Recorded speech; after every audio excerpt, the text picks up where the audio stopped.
Hello students, academy Kairana में आपका स्वागत है। तो 14 क्वेश्चंस आपके हो चुके, इससे आगे के डिस्कस करेंगे। क्वेश्चन नंबर 15 पर आएंगे।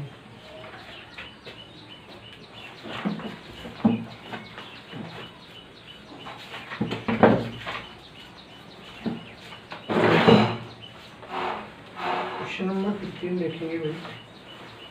15 में क्या है, एक समांतर प्लेट, संधारित्र की प्लेट का क्षेत्रफल 2 मीटर स्क्वायर है। तो ये आपको जो वैल्यू दे दी, ये ए की वैल्यू आपको दे दी, ठीक है। तो ए बराबर जो है आपको कितना, 2 मीटर स्क्वायर। 16 डिस्कस करना है ना, 15 तक तो होगी। तो 16 पे है 0.004 माइक्रोफैराड धारित्र के समांतर प्लेट संधारित्र को बनाने में कागज के कितने क्षेत्रफल की आवश्यकता होगी यदि कागज का प्राविधितांक 2.5 तथा मोटाई 0.025 मिलीमीटर हो। ठीक है, तो इसे देखेंगे। तो सी की वैल्यू दे दी आपको 0.004 माइक्रोफैराड। और इसके बाद कह रहा कि कागज के बनाने में कितने क्षेत्रफल की आवश्यकता होगी, ए निकालना है। यदि कागज का प्राविधितांक 2.5, ए का मान 2.5 दे दिया, और आगे कागज की मोटाई दी है 0.025 मिलीमीटर। 0.025 मिलीमीटर।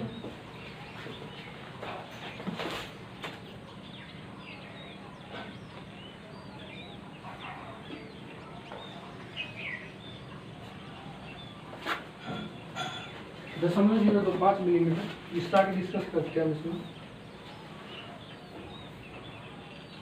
तो अब हमें निकालना क्या है भाई, पहले तो इसे मिलीमीटर को मीटर में चेंज कर लेंगे। 0.025 गुणा 10 की पावर कितनी, -3 मीटर। ठीक है, अब क्या निकालना, ए निकालना। फॉर्मूला लगा देंगे, सी बराबर KX/0 A/D, और ए निकालना तो सी गुणा D/KX/0। ठीक है, वैल्यू रख के से सोल्व कर लेंगे, आंसर आपका आ जाएगा। बड़ा इजी सा क्वेश्चन है। तो ये आपका क्वेश्चन नंबर 16। फॉर्मूले नोट करते रहेंगे, ठीक है। अगर कोई कैलकुलेशन प्रॉब्लम है तो कल डिस्कस कर लेंगे।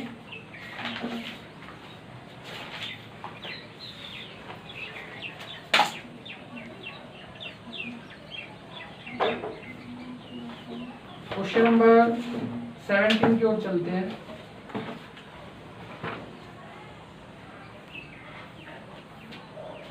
में वो कह रहा है, एक समांतर प्लेट संधारित्र को 500 वोल्ट तक आवेशित किया जाता है। V बराबर 500 वोल्ट तक आवेशित कर दिया, ठीक है। और आगे कह रहा है कि अब इसकी प्लेटों के बीच की दूरी को घटाकर आधा कर दिया। जो प्लेटों के बीच की दूरी थी पहले से आधी होगी। पहले मान लिया D रही होगी, तो अब कितनी होगी, D/2। तो D1 बराबर D रही होगी और D2 बराबर हो गया D/2। ऐसे लिखा। आगे वो कह रहा है, संधारित्र पर न्याय विभवांतर की गणना करनी है। जो न्याय विभवांतर आपका निकल कर आ रहा है उसकी आपको गणना करनी है, ठीक है। सबसे पहले तो देखेंगे, C बराबर KX/0 A/D होता है आपका, ठीक है। और चूंकि Q बराबर होता है आपका CV, क्या होता है, CV। बात समझ में आई। और आपको C की वैल्यू तो दी नहीं, क्या खाली V की वैल्यू दे रखी है आपको। किसकी वैल्यू दे रखी, V की। तो V बराबर आपका हो जाएगा Q/C, या Q/C का मान KX/0 A, और D ऊपर पहुंच जाएगा, ठीक है। हमें V और D में संबंध देखना है, क्या लो सब कांस्टेंट है। तो V D के क्या है, अनुक्रमानुपाती है। V D के क्या है आपका, अनुक्रमानुपाती है। तो V अगर D के अनुक्रमानुपाती है तो V अनुक्रमानुपाती D। तो V2/V1 बराबर हो जाएगा आपका D2/D1। और V2 का मान आपको निकालना, V1 गुणा D2/D1। देखो V1 का मान कितना है, 500। बात समझ में आई। और D2 की वैल्यू आपको जो दे रखी है वो D/2 हो गया आपकी, और इसका मान D हो गया। D से D कट गया, इसे भाग दे देंगे, ये कितना है, 250 वोल्ट। क्लियर बच्चों, ठीक है। तो बड़ा इजी सा क्वेश्चन है, समझ में आ गया होगा कि सबसे पहले तो मैंने V का मान लिया 500 वोल्ट दे दिया, और दूसरी कंडीशन में कह रहा है कि उनके बीच की दूरी आधी होगी, तो अर्थात D2 का मान D/2 हो गया। तो ये हो गया आपका d1 बराबर अगर d रहा होगा d2 बराबर d/2 हो गया। c का फॉर्मूला है k epsilon 0 a upon d। अब हम देखेंगे यहाँ से कि आपको पता q बराबर होता है cv, अर्थात v बराबर अगर मैं निकालूं तो q अपॉन c, क्योंकि हमें तो v और d में रिलेशन निकालना है, c की वैल्यू रख दी तो ये हो जाएगा आपका qd upon k epsilon 0 a।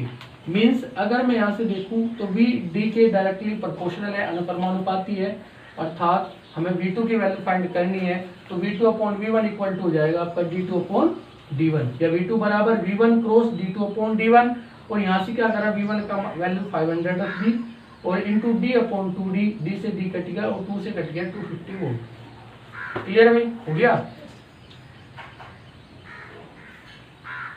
तो इस समझ में आ गया होगा क्वेश्चन आपको, बड़ा इजी सा क्वेश्चन है। क्वेश्चन नंबर 18 की ओर बढ़ते हैं बच्चों, सारे एग्जाम में आए हुए क्वेश्चन है। क्वेश्चन नंबर 18 2014 यूपी बोर्ड में आया हुआ था। आपको थोड़ा सा इन्फॉर्मेशन दे दूं कि शॉर्ट पीरियड की वजह से शायद आपका 20 to 30% सिलेबस कम हो सकता है। 20 से 30% आपके सिलेबस की जो है ना आज न्यूज जो है ना आज आई हुई है। आपका जो सिलेबस है एवरी सब्जेक्ट, जो इस सब्जेक्ट का आपका प्रत्येक सब्जेक्ट में 20 से 30% कम हो सकता है, जिससे कि बोर्ड का जो प्रेशर है वो आप पे कम रहे। चलो इससे आगे बढ़ते हैं। इसमें भाई क्वेश्चन नंबर 18, क्वेश्चन नंबर 18 देखेंगे।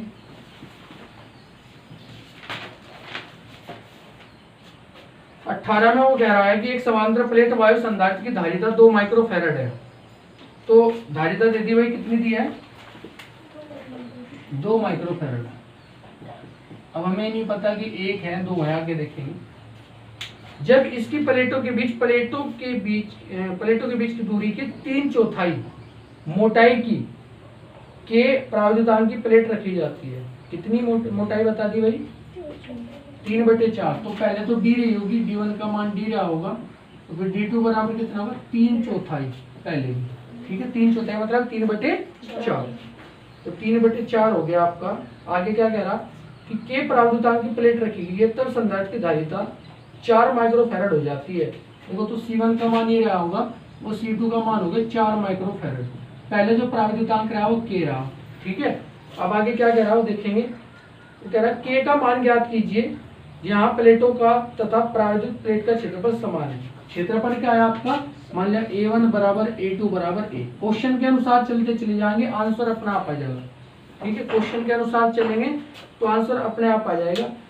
अब क्वेश्चन को एक बार और रिपीट करेंगे तो और ज्यादा समझ में आपको आने वाला है कि एक समांतर प्लेट वायु संधारित्र की धारिता 2 माइक्रोफैरड है। तो C1 का मान दे दिया। जब इसकी प्लेटों के बीच की दूरी के 3/4 मोटाई की के प्रावधान की प्लेट रखी जाती है। कितने? के प्रावधान की, तब संधारित्र की धारिता। तो शुरू में उसने के नहीं रखा, के कब रखा? बाद में। तो बात समझ में आई कि जो है ये C1 ये वायु माध्यम के लिए है। किसके लिए है? हाँ, तो स्टार्टिंग में जो है ना के कुछ नहीं रख रखा, ये वायु माध्यम के लिए है। और बाद में C2 जब लिया आपने तब के आपने रखा। तो पहले तो C का फॉर्मूला देख लो आप, क्या होता है? एप्सिलॉन 0A के एप्सिलॉन 0A बटे डी, ये होता है सूत्र तो वैसे। लेकिन वायु के लिए, वायु माध्यम के लिए क्या हो जाएगा आपका? ये वायु माध्यम के लिए हो जाएगा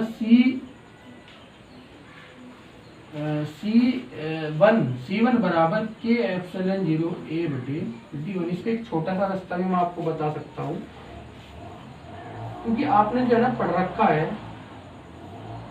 अच्छा, ये हो गया आपका D1 D2 अलग अलग दिया है, ठीक है। तो C1 बराबर के एप्सिलॉन 0A बटे D1, ठीक है। और C2 जो अन्य माध्यम के लिए अगर मैं कंसिडर करूं, अन्य माध्यम के लिए, के माध्यम के लिए लिख देंगे के प्रावधान वाले माध्यम के लिए। अगर के वाले के लिए मैं कंसिडर कर रहा हूं तो C2 बराबर क्या हो जाएगा भाई? ये तो खाली हो गया वायु के लिए, ठीक है। के हटा देंगे ना, के का मान हुआ रख देते हैं इसमें। तो हो जाएगा आपका के एप्सिलॉन 0A बटे dt, ठीक है। अब मैं क्या करूंगा, यहाँ से हमें निकालना है के का मान, तो C2 बटे C1 कर दो। C2 बटे C1 करा, ऐसे भी लिख सकते हैं समीकरण नंबर 1, समीकरण 2 बटे समीकरण 1, वो आपका तरीका है। C2 बटे C1 करेंगे तो देखो बड़े ध्यान से देखें के एप्सिलॉन 0A बटे D2, क्योंकि सबसे ज्यादा बच्चों को यही प्रॉब्लम होगा गुणा भाग में। तो इसे ऊपर रख देंगे और इसे कहाँ रखेंगे? C1 को इसे नीचे रखेंगे। तो ये उल्टा हो जाएगा आपका कि D1 बटे एप्सिलॉन 0A, ठीक है। इससे ही कट गया। क्लियर है भाई। के का मान निकालना, देखो C2 बटे C1 तो होगा तो ऐसे ही रहेगा, T2 ऊपर पहुंच जाएगा, D1 नीचे पहुंच जाएगा, ठीक है। तो C2 बटे C1, C2 की वैल्यू कितनी है 4 और C1 का मान कितना है 2 और गुणा D2 का मान कितना है भाई, D2 का मान 3 बटे 4 D, 3 बटे 4 गुणा D, ठीक है। और बटे में D1 कितना हो जाएगा, D हो जाएगा, है यही है ना। चलो तो अब हमें से के का मान निकाल लेंगे जिसमें से, और तो कुछ करना नहीं इसमें, के का मान निकाल लेंगे। अब आप कहोगे जी माइक्रोफैराड को उसमें नहीं चेंज करा हमने, तो ये इसलिए नहीं चेंज करा मैंने क्योंकि ये माइक्रोफैराड में है, ये भी माइक्रोफैराड में, तो माइक्रोफैराड से माइक्रोफैराड कट जाएगा, 10 की घात माइनस 6 गुना 10 की घात माइनस 6 लिखोगे तो उससे आपस में कट जाएगा, फिर भी आपका 4/2 ही आ जाएगा आपका, ठीक है। लेकिन कुछ और मिस्टेक इसमें हो रही है,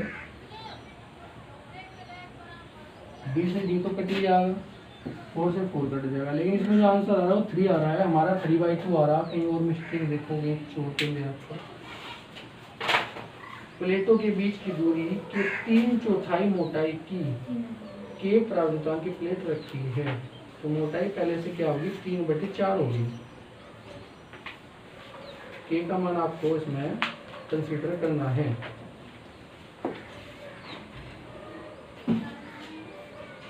एप्सिलॉन 0 A बटे D हो गया आपका। क्षेत्रफल वो समान ही तो क्या है, प्लेटों तथा प्रायोगिक प्लेट का क्षेत्रफल समान है, क्षेत्रफल में कोई फर्क नहीं पड़ रहा। तो आपका C1 2 माइक्रोफैराड, C2 इतना, तो C1 C2 हो गया आपका, C2 upon C1, D2 upon D1, तो ये हमारा K की वैल्यू 3/2 आ रही है।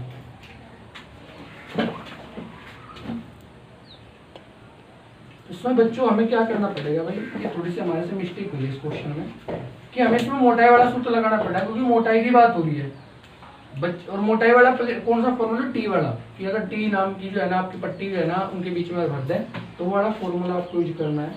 तो देखो ये मान तो हमने नोट कर लिए, वायु माध्यम के लिए क्या हो जाएगा आपका, वायु माध्यम के लिए तो देखो यहाँ से लिख दूंगा मैं, वायु माध्यम के लिए हो जाएगा आपका C1 बराबर के तो होना ही नहीं यहाँ से एप्सिलॉन 0 A बटे D, ठीक है, या D1 लिख लो, बात ठीक है, ठीक है। उसके बाद अगर टी मोटाई वाली कोई पट्टी आपकी के प्रावधान की रखी हो, टी और के प्रावधान वाली कोई पट्टी रखी हो, ठीक है, टी मोटाई की और के प्रावधान वाली कोई पट्टी दो संधारित प्लेटों के बीच में रखी हो, तब उसकी धारिता C बराबर तुमने फॉर्मूला पढ़ा हुआ एप्सिलॉन 0 A बटे D minus T plus T बटे के, ये था क्या, D minus T plus T upon के। अब मैं क्या करूँगा, ये C2 है मान लिया, ठीक है, हमें तो जो वैल्यू निकालनी वो के की निकालनी, C1 बटे C2 कर दो आप, C1 बटे C2 बराबर, तो ये हो जाएगा एप्सिलॉन 0 A बटे D1, बड़े ध्यान से समझेंगे, C1 का मान ये होगा, ये उल्टा हो जाएगा D minus T plus T upon के, ठीक है, और अपॉन में कितना हो जाएगा एप्सिलॉन 0, इससे कट गया, और ये हमने लेना है D2, ये क्या लेना है D2 तो है आपका, या D लेना है, ये आप D ले लो, ये तो चेंज नहीं होनी, प्लेटों के बीच की दूरी चेंज नहीं हो रही, ठीक है, आगे बात समझना भाई। और ये यहाँ से भी मिटा लो आप, ये मैं अभी रख रहा हूँ सामान को, अब समझ में आ जाएगा आपको कि आपका D minus T plus T upon के, आपका ये आ गया D minus T plus T upon के अपॉन D। अब मान रखेंगे इसमें देखो कि D माइनस टी का मान कितना है, वो कह रहा पहले से जो टी का मान है वो कह रहा कि पहले की जो मोटाई जो D मान रखी हमने वो कितनी होगी D बटे 4 होगी, 3D/4 होगी, कितनी होगी 3/4 होगी, पहले की जो मोटाई कितनी मान रखी D मान रखी, अभी कह रहा है टी का मान पहले का 3/4 हो गया, तो ये हो जाएगा आपका D माइनस 3/4 D, भाई D तो पहले D था ही, टी का मान कितना होगा 3/4 D प्लस 3/4 D अपॉन के, ठीक है, और अपॉन में कितना है D, समझ में आ रही भाई बात, क्लियर है। और C1 का मान कितना 2 दे रखा है, इसका मान 4 हो गया, देखो D ऊपर से कॉमन आ रहा है, ऊपर से कॉमन लेके से काट देंगे, ये आ गया 2 दूनी 4 1/2, D ऊपर से कॉमन आ गया तो D कॉमन आ गया, ऊपर बचा 1 माइनस 3/4 और प्लस 3/4 के, ठीक है भाई, और अपॉन में कितना है डी, डी से डी कट गया। हमें तो के की वैल्यू चाहिए, तो 3/4 के बराबर इस सब को सोल्व कर, 4 एकम 4, 4 में से 3 का 1/4 और 1/2 इसे धर ले आएंगे तो 1/4 हो जाएगा। ठीक है भाई, 3/4 के बराबर आपका लघुत्तम 4, 2 दूनी 4, 1/4 आ गया और 4 से 4 कट गया, तो के बराबर कितना आ गया भाई 3, क्रॉस मल्टीप्लिकेशन करके। तो ऐसे हो जाएगा आपका क्वेश्चन। समझ में आई बात भाई? अगर नहीं समझ में आया तो दोबारा समझेंगे, जिसकी समझ में नहीं आया वो दोबारा क्लियर कर लेगा क्वेश्चन। कि C1 का मान 2 माइक्रोफैराड दे दिया, C2 का मान 4 माइक्रोफैराड दे दिया। कंडीशन ये है कि जो मोटाई है आपकी वो पहले से 3/4 होगी, और मोटाई नहीं कह रहा खाली, वो कह रहा कि इतनी मोटाई का प्रावैधिकतांक हमने उसमें रखा है, मतलब इतनी मोटाई की पट्टी उसमें अंदर रख दी हमने 2 समांतर प्लेटों के बीच। तो जब आप 3/4 वाली मोटाई वाली पट्टी आप रखोगे तो टी का मान कितना हो जाएगा 3D/4, अगर मोटाई पहले कितनी रहेगी डी रही होगी। बात समझ में आ गई? अब C2 का मान वो कह रहा है कि हो गया 4 माइक्रोफैराड, और दोनों क्षेत्रफल का मान कितना हो जाएगा आपका कैपिटल ए, जो उसने कह रखा कि भाई समान क्षेत्रफल है। ठीक है, तो खैर आप इसे A1 बराबर A2 बना लिख के खाली ए लिख दो, क्षेत्रफल ए है। वायु माध्यम के लिए फॉर्मूला लिखेगा C1 बराबर एप्सिलॉन 0 A/d, पहली कंडीशन है। सेकंड कंडीशन में जब आप टी मोटाई की पट्टी 2 समांतर प्लेटों के बीच में रखते हैं, इसका प्रावधान के है, तब C2 का मान हो जाएगा epsilon 0 A/d minus T plus T upon capital के। अब मैंने क्या करा, C1 अपॉन C2 कर दिया, 1/2 कर दी समीकरण। C1/C2 बराबर आपका हो जाएगा एप्सिलॉन 0 A/d, एप्सिलॉन 0 A/d गुणा, जब आप इसे नीचे रखेंगे तो ये ऊपर पहुंच जाएगा, ऊपर वाला नीचे आ जाएगा, d minus T plus T upon के, एप्सिलॉन 0 है, इससे नेगलेक्ट हो जाएगा, ये बच जाएगा d minus T plus T upon के अपॉन d। ठीक है, यहाँ तक तो कोई दिक्कत नहीं है। इसके बाद हम t का मान रखेंगे, t का मान कितना है आपका पहले का 3/4 पहली मोटाई का, तो 3/4 into D plus 3/4 into D upon के, और अपॉन में कितना हो गया d हो गया। तो बच्चे हम d कॉमन लेंगे, d कॉमन आ गया आपका 1 माइनस 3/4 प्लस 3/4 के बच गया, d से d नेगलेक्ट हो गया, और ये आपका बच गया कि भाई 1/2 तो यही था, मैं थोड़ा शॉर्ट किया, 4 एकम 4, 4 में से 3 का 1/4, 1/4 बच गया यहाँ से, कितना बच गया 1/4। तो 3/4 के निकालना, 1/4 को मैं इधर लिया तो 1/2 माइनस 1/4 हो गया, एलसीएम लिया 4, 2 2 या 4 2 माइनस 4 4 जा 1, 2 माइनस 1 1/4 आ गया, और 4 से 4 नेगलेक्ट हो गया, और क्रॉस मल्टीप्लिकेशन जब आप करोगे के की 1 होगी तो के, और 3 की 1 में 3, के इक्वल टू कितना आ जाएगा आपका 3 आ जाएगा। उम्मीद है समझ में आ गया होगा, तो बड़ा इजी सा क्वेश्चन था, नोट कर लेंगे सभी से, अच्छा क्वेश्चन है।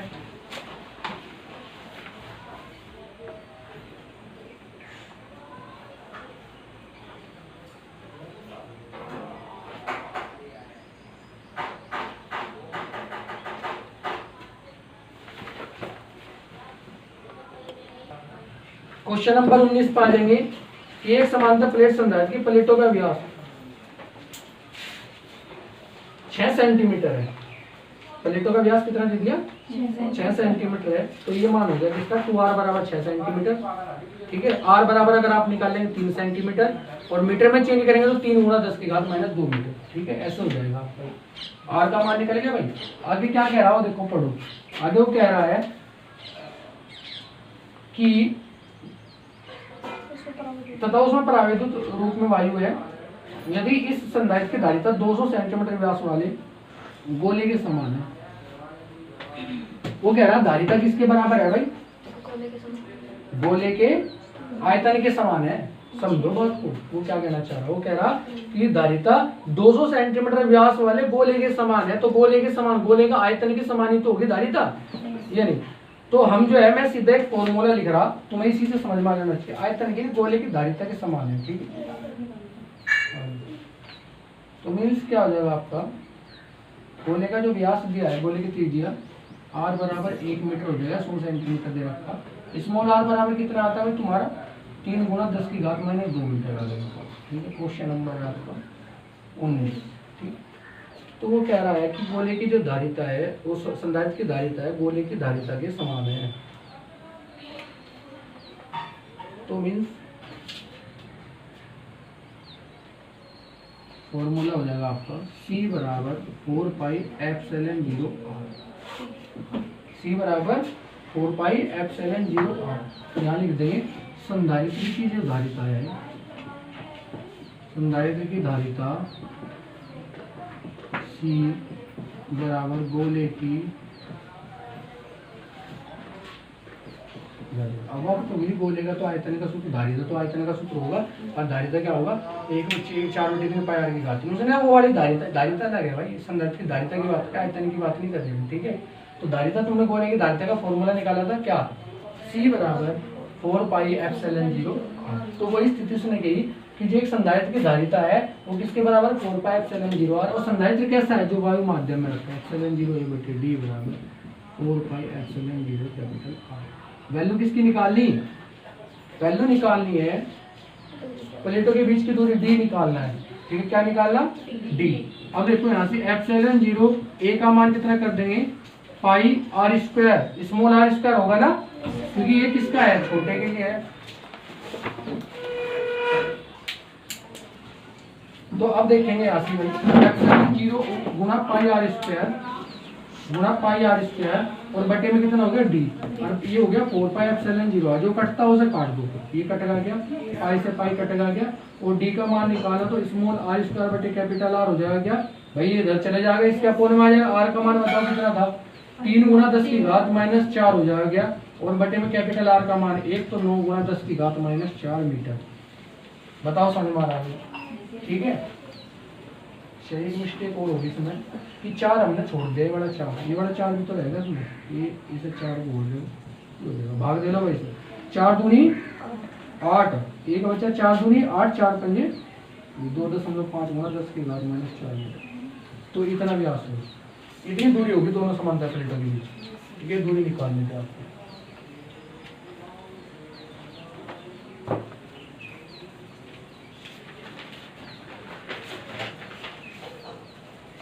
उदाहरण रहना भाई, क्वेश्चन नंबर 20 देखेंगे। 20 में कह रहा तांबे की 2 प्लेटों के बीच जिनमें प्रत्येक का क्षेत्रफल 100 वर्ग सेंटीमीटर है, ए का मान दे दिया। मान देखते चले जाएंगे एक बार, मान देखते चले जाएंगे एक बार। कैपिटल ए का मान 100 वर्ग सेंटीमीटर दिया, तो मीटर में चेंज कर लेंगे तो 100 गुणा 10 की घात माइनस 4 मीटर हो जाएगा, वर्ग मीटर हो जाएगा, ठीक है। कागज की मोटाई दे दी, तो मोटाई दिया, डी का मान 0.005 सेंटीमीटर दिया, तो मीटर में चेंज करें तो 0.005 गुणा 10 की घात कितनी हो जाएगा, माइनस 2 मीटर हो जाएगा। तो 10 का परावर्तितांक दिया 2.5, तो के बराबर 2.5 हो जाएगा, ठीक है। यदि कागज 5 गुणा 10 की घात 5 वोल्ट पर सेंटीमीटर, इसे मीटर में चेंज करेंगे तो 5 गुणा 10 की घात 7 वोल्ट पर मीटर हो जाएगा, क्योंकि माइनस 2 नीचे आएगा, सेंटीमीटर को मीटर में जो चेंज करेगा 10 की घात माइनस 2 नीचे आएगा, ऊपर जाएगा तो 5 गुणा 10 की घात 7 वोल्ट पर मीटर हो जाएगा। और निकालना क्या है, कैपिटल V निकालना है। देखो V बराबर लगा लेंगे, फॉर्मूला लिख लेंगे सब। क्वेश्चन नंबर नेक्स्ट के लिए V बराबर होता है आपका ED,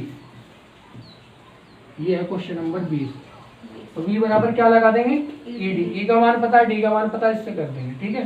आगे आवेश पूछ रहा है भाई वो, तो Q बराबर हो जाएगा CV, और C का मान रखेंगे K epsilon 0 A/D into V। देखो K का मान पता आ गया, K का मान भी दे रखा है, A का मान पता है, एप्सिलॉन 0 का मान रख लेंगे, D का मान भी पता है, और V का मान ऊपर से निकल के आ जाएगा। तो ये आपका सेकंड भाग हो जाएगा इसमें, अगला संधारित्र में आवेश निकल के आ जाएगा, ठीक है। बड़ा इजी सा क्वेश्चन है, ऐसे कर लेंगे। क्वेश्चन नंबर 21 पे चलेंगे। कुछ क्वेश्चन अपने से भी करनी है, ऐसा नहीं है कि सारे यहीं से कराए जाएंगे।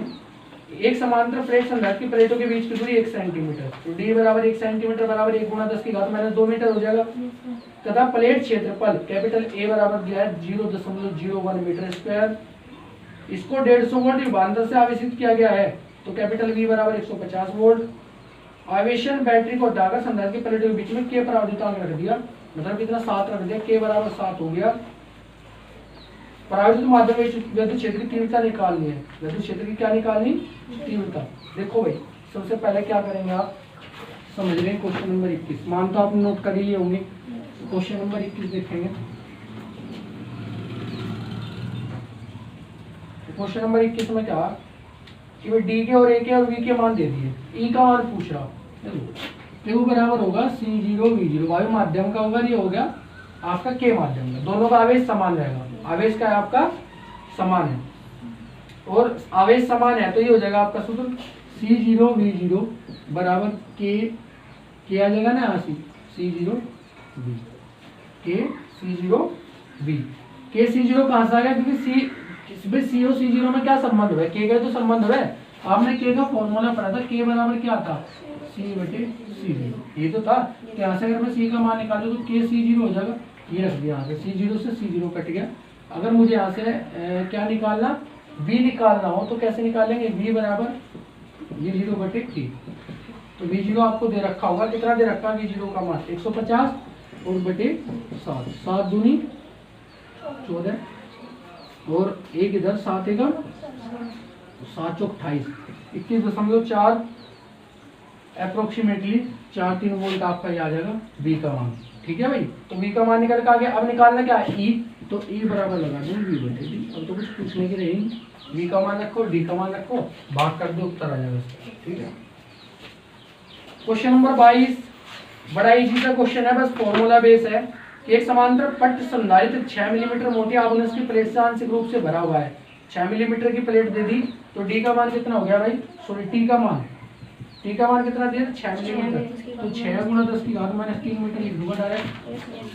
ठीक है, आगे चलेंगे और वो कह रहा कि आंशिक रूप से भरे संधारित्र की प्लेट का क्षेत्रफल कैपिटल A बराबर दिया है 2 गुणा 10 की घात माइनस 2 मीटर स्क्वायर।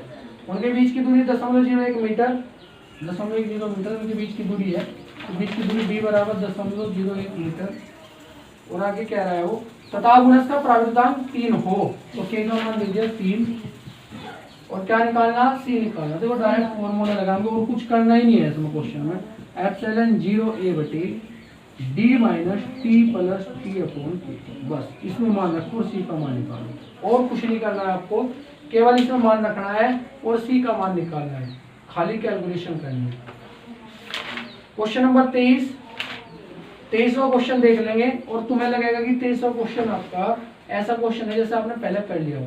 तो देखेंगे समांतर प्लेट संधारित्र की प्लेटों का व्यास दे दिया, प्लेटों के बीच की वायु भरी है, धारिता दे दी और गोले की धारिता के बराबर दे रहा।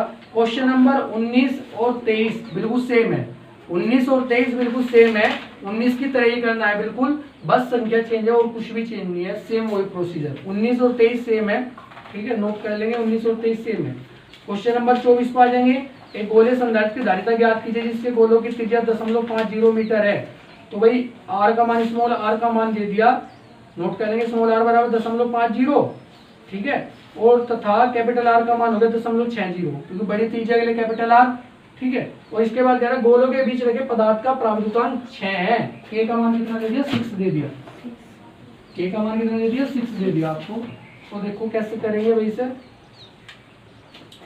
कि गोले के संधारित्र की धारिता, गोले के जो है ना, गोले के संधारित्र की धारिता कितनी होती है, C बराबर, ये आपने फॉर्मूला पढ़ेगा 4 पाई एप्सिलॉन 0 के ब्रैकेट में होता है आपका capital R small r, r minus r, ये तो पढ़ा था। बस ये फॉर्मूला लगाना भाई, उत्तर आपका निकल कर आ जाएगा, और कुछ भी नहीं करना है इस क्वेश्चन में। ये फॉर्मूला उसमें मान रख देंगे, कैपिटल R स्मॉल r के मान आपको दे रखे हैं, ठीक है। क्वेश्चन नंबर नेक्स्ट पे चलें, क्वेश्चन नंबर 25, सेम क्वेश्चन है, कुछ भी इसमें फालतू का नहीं करना, स्मॉल r कैपिटल R और K का मान दे रखा है, वो मान आप यहाँ रखेंगे और सोल्व कर देंगे। क्वेश्चन नंबर 24 और 25 सेम है, ठीक है। अब क्वेश्चन नंबर 26 पर आ जाएंगे भाई, बड़ा इजी सा क्वेश्चन है, कि वो कह रहा है कि 3 संधारित्र है आपके, 3 संधारित्र जुड़े हुए हैं, और कैसे क्रम में जुड़े हुए हैं, 3 माइक्रोफैराड श्रेणी क्रम में जुड़े हुए हैं। कैसे क्रम में जुड़े हुए हैं भाई, श्रेणी क्रम में जुड़े हुए हैं, और समांतर क्रम में, श्रेणी में समांतर में निकालिए, देख लो भाई, इधर आ जाएंगे कि 1, 2 और 3 संधारित्र मैंने जोड़ दिए, बड़े इजी से क्वेश्चन, एक समझाऊंगा, बहुत सारे समझ में आ जाएंगे। 3 माइक्रोफैराड, 3 माइक्रोफैराड, ये C1 हो गया, C2 हो गया, C3। श्रेणी क्रम का सूत्र लिखवा था क्या, श्रेणी क्रम का सूत्र बस बता देंगे आप, सोल्व करो question, 1/C, 1/C1, 1/C2, 1/C3। भाई क्वेश्चन अगर आ गया तो फ्री का नंबर देगा जाएगा, ये ध्यान रखना। 1/C निकालना, 1/C1 का मान 3। अब आप क्या होगा जी, माइक्रो को चेंज नहीं करा भाई, बाद में देख लेंगे, ठीक है, चेंज करना है नहीं करना, 1/C बराबर 1, 2, 3, 3/3, 3 एकम 3, 1 आ गया, या C बराबर 1 माइक्रोफैराड उत्तर। ये तो आ गया पहली कंडीशन में। जब आप कह रहे हैं नंबर 2 कि समांतर में चेंज कर दो, भाई समांतर में भी जोड़ लो ने, तो जोड़ो भाई, जोड़ना तो हमारे से अभी है, जोड़ने में हम एक्सपर्ट हैं। तो ये हो गया आपका 3 स्थिति आपकी निकल के आ गई, ये 3 माइक्रोफैराड, ये 3 माइक्रोफैराड, ये 3 माइक्रोफैराड, आपने पढ़ा होगा C बराबर होता है C1 प्लस C3, तो 3 प्लस 3 प्लस 3 और 3 किया 9 माइक्रोफैराड। बड़ा इजी सा क्वेश्चन है, ऐसे कर लें। क्वेश्चन नंबर 26, क्वेश्चन नंबर 26 कर लेंगे। क्वेश्चन नंबर 27 बढ़िया क्वेश्चन है, वीआईपी क्वेश्चन है, मतलब वेरी इंपोर्टेंट। पर्सन तो है नहीं, ये हिंदी में पर्सन बोल रहे हैं ना, तो इसलिए वीआईपी है, वेरी इंपोर्टेंट पर्सन। देखो भाई समझेंगे, ये कह रहा दो संधारित्रों की तुल्य धारिता समांतर क्रम में 24 माइक्रोफैराड है। नोट कर लेंगे भाई, बड़ी अच्छी बात बताई इसने कि समांतर क्रम में क्या, तो समांतर क्रम को श्रेणी क्रम कहते हैं ना, सीएस लिख दो। एस माने हुआ सीरीज, सीरीज माने हुआ श्रेणी, ठीक है। तो सीएस का मान देते हैं कितना, 24 माइक्रोफैराड। आगे वो कह रहा, क्वेश्चन नंबर हो गया 27। आगे की बात देखेंगे, जो काम की बात कह रहा है कि अच्छा वो पहली जो समांतर क्रम की थी बच्चों, तो पी फॉर पैरेलल पी ले लेंगे, दूसरी थी इसमें श्रेणी क्रम की। वो कह रहा है कि श्रेणी क्रम में 6 माइक्रोफैराड। चलो जी बड़ी अच्छी बात है। और अब कह रहा है इनकी अलग अलग धारिताएं कितनी है। देखो थोड़ा सा गणित यूज होगा, जिसको आगे वो कर लेगा, नहीं आता तो रहने देगा, कोई दिक्कत नहीं। कि मैंने द्विघात समीकरण आपको पढ़ाई थी, जिसने बेसिक को मैथ की क्लास ली थी, द्विघात समीकरण पढ़ी थी, उसकी समझ में आएगा क्वेश्चन। जिस पर द्विघात समीकरण नहीं आती सोल्व करनी, वो अपने इस क्वेश्चन से दूरी बनाए रखे।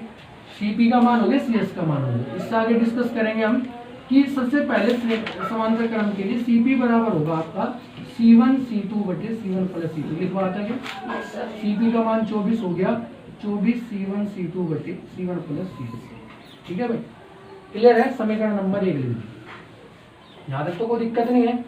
चलो अब देखो, C1 प्लस C2 बराबर होता है आपका, ये किसके लिए है, समांतर के लिए। ये तो समांतर हो गया और ये श्रेणी हो गया, किसके बराबर है, CS के, ठीक है। और C1 प्लस C2 का मान, CS का मान कितना दिया, 6 ले लो।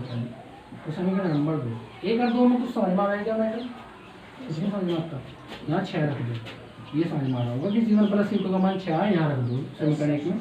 तो 24 बराबर C1 C2 बटे 6, ठीक है। और C1 C2 का मान कितना आएगा, 24 का 144 आ क्या, देख लो भाई, पाड़े हमारे कमजोर हैं, तुम्हारे ज्यादा बढ़िया, भले 3 का नापता हो तुमसे। तो C1 प्लस C2 का मान 6 है और C1 C2 का मान 144 है। दो समीकरण बनकर आ रही, 2 और 3, ठीक है। अब सिंपल सा हिसाब भी लगा लग रहा है कि जुड़ गए 6000, गुणा करके कितना आ जाए 144, कोई गलती तो नहीं होगी। C1 C2 बराबर 144 है और C1 C2 बराबर इतना है, ठीक है। चलो खैर, तो हम क्या करेंगे भाई, यहाँ से C1 प्लस C2 का मान दे रखा है, इजी वे में समझाऊंगा कि C1 प्लस C2 का मान आपको दे रखा है। एक तरीका तो ये है कि आप यहाँ से द्विघात समीकरण बना लो, मतलब यहाँ से C2 का मान निकाल लो और ये C1 C2 का मान यहाँ रख दो, द्विघात समीकरण बनेगी, उन्हें सोल्व कर लो। एक तो तरीका ही है। और दूसरा तरीका मेरे वाला जो तरीका है वो समझेंगे कि C1 माइनस C2 का मान मुझे निकालना, किसका मान निकालना, और C1 माइनस C2 का होल स्क्वायर बराबर होता है C1 प्लस C2 का होल स्क्वायर, ये होल स्क्वायर फुल इसका C1 square plus C2 square minus 2 C1 C2। मुझे से प्लस में कन्वर्ट करना, क्योंकि मान मुझे जो पता है वो प्लस वाले का पता है, तो प्लस 2 C1 C2 कर दिया और माइनस 2 C1 C2 कर दिया। जितना जोड़ा इतना घटा दिया। जिसने 10वीं का गणित पढ़ा होगा उसे जब कुछ ज्यादा समझ में आ रहा होगा, अगर ईमानदारी से पढ़ा, और भाई अगर नहीं पढ़ा तो फिर उसे क्या समझ में आ रहा है वो खुद नहीं पता होगा उसे। माइनस 2 और 2 4 हो जाएगा भाई, 4 C1 C2। डायरेक्ट भी फॉर्मूला लिख सकता हूँ मैं, क्योंकि ये फॉर्मूला है, सूत्र है आपका। C1 माइनस C2 का होल स्क्वायर बराबर होता है C1 प्लस C2 का whole square minus 4 C1 C2। Value रख दो और निकल कर आ जाएगा C1 C2 का मान कितना, C1 प्लस C2 का मान 6 है क्या, 6 36 माइनस 4 गुणा 144 और C1 माइनस C2 का होल स्क्वायर। ठीक है भाई, समझ में आ गई बात, कहीं तो मिस्टेक तो नहीं है, देख लेंगे एक बार। तो 24 हो गया ये आपका, 36 ले लिया हमने, तो 24 किसका मान है भाई, C1 प्लस C2 का मान कितना है, ये हमने गड़बड़ कर दिया है, ये हमने उल्टा कर दिया भाई, ये हमने उल्टा कर दिया। ये आपका CS है, ये कितना है 6, C1 प्लस C2 सही है, ये हमने उल्टा कर दिया, श्रेणी क्रम में उल्टा करना था हमें। ये समांतर ले लो, ये समांतर में ले गए श्रेणी लो, और ये क्या हो जाएगा आपका समांतर। ये हमारे से मिस्टेक होगी, तो इसे CP कर लेंगे भाई, घबराने की जरूरत नहीं, इसे कन्वर्ट कर देंगे सारा का सारा। C1 C2 बराबर 144 आ गया, ये हो गया। अब यहाँ कर लेंगे, यहाँ कितना है इसका मान, C1 प्लस C2 का मान है आपका 24, ठीक है। तो 24 का स्क्वायर होगा, यहाँ से क्या होगा, करो भाई, 24 का 576 हो गए, निकाल लेंगे। और 4 चौक 16 और 17 और 5 576 आ गए, 576 आ गए, 570 आ गया। ठीक है भाई, तो ये कितना आ गया 0। तो C1 माइनस C2 का होल स्क्वायर बराबर 0 और C1 माइनस C2 बराबर 0 और C1 बराबर C2 बराबर, हम कह सकते हैं कि दोनों की धारिता क्या है आपकी समान है। ठीक है, अब होगी कितनी वो आप यहाँ से निकाल दो समीकरण 2 से, समीकरण 2 से कि C1 प्लस C1 बराबर 24, क्योंकि C2 बराबर C1 है तो 2C1 बराबर 24 और C1 बराबर कितना 12 माइक्रोफैराड। अगर C1 12 है तो C2 भी तो 12 होगा, बस उत्तर। ठीक है भाई, समझ में आई बात। यहाँ से देखो डायरेक्ट किस तरह कर सके, जांच कैसे कर सके कि जुड़ गए तो 24,000 गुणा करके 144, 12 12 होंगे, ऐसे नहीं और कोई होता ही नहीं ऐसा कि 12 12 24 हो जाए, 12 की 12 में कर दे 144 हो जाए। यहाँ से भी ऐसे समस्या लेंगे। ठीक है, तो भाई क्वेश्चन को नोट कर लेंगे, समझ लेंगे, बात समझ में आई। इसके बाद का क्वेश्चन यहाँ से है, नोट कर लेंगे क्वेश्चन, बड़ा इजी सा क्वेश्चन है। एक बार क्या मैं रिपीट कर दूंगा कि C का मान आपको दे रखा है 24, CS का मान 6, श्रेणी लगाया CS बराबर C1 C2 बटे C1 प्लस C2, CS का मान 6, C1 C2 बटे C1 प्लस C2, समीकरण नंबर 1। समांतर में होता है C1 प्लस C2 बराबर CP, C1 plus C2, CP का मान दिया 24, यहाँ नोट कर लिया। ठीक है, उसके बाद मैंने क्या करा कि 24 मान रख दिया यहाँ से, तो 24 सिक्का 144, C1 C2 आ गया 140, समीकरण नंबर 3। 2 और 3 को अगर हम कंसिडर करें तो मुझे समीकरण सोल्व करने के लिए 2 तरीके नजर आ रहे हैं। एक तो दीर्घ समीकरण बनाओ जो कि तुमसे नहीं आती भी हो तो चलो मैंने नहीं आती हो तो आप करके दे लेना, उससे भी आ जाएगा आंसर। मुझे ये तरीका नजर आया C1 माइनस C2 का मान निकालो, तो C1 माइनस C2 का square, C1 square plus C2 square minus 2C1 C2। मुझे इसे C1 प्लस C2 में कन्वर्ट करना, 2C1 C2 जोड़ दे, 2C1 C2 हटा दिया तो जोड़ा था तो C1 प्लस C2 का whole square minus 4C1 C2 बन गया, 2 में 2 जोड़ गया। ठीक है, उसके बाद C1 माइनस C2 का होल स्क्वायर बराबर 24 का स्क्वायर माइनस 4 गुणा 144, 576 माइनस 576 कटेगा 0 आ गया, C1 माइनस C2 स्क्वायर बराबर 0 आ गया। तो C1 माइनस C2 बराबर कितना 0 है, C1 बराबर कितना हो गया आपका C2 के हो गया। C1 किसके बराबर हो गया C2 के। जब C1 C2 के बराबर है तो यहाँ C1 रख दिया इसमें समीकरण नंबर 2 में, तो C1 प्लस C1 बराबर 24, 2C1 बराबर 24 और C1 बराबर 12, C1 12 है तो C2 भी आपका कितना होगा 12। भाई आज की क्लास बस यही तक। वीडियो अगर पसंद है तो लाइक करें, शेयर करें और बच्चों को सब्सक्राइब कराएं चैनल। धन्यवाद। आगे क्वेश्चन आपको नेक्स्ट वीडियो में।